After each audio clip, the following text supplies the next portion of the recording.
owned it along the railroad. Now they can sell that to people who want to be farmers.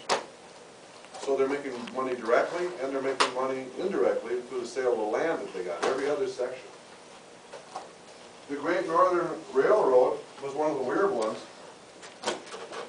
Was built without any government money whatsoever. And they connected Minnesota and the state of Washington, went across the north. But the other ones, they took tax money, and they also got land. So these guys made a bundle building the railroad. The railroad was the major factor in the extermination of the buffalo.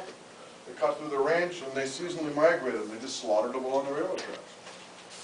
And they had people who just made a living collecting the bones that were exposed in the spring, and they would haul them off by the wagon load and grind them out for fertilizer and ship them back east. And leave a ton of animal to rot on the prairie. Hunters would kill the buffalo and just take the tongue. Why? Because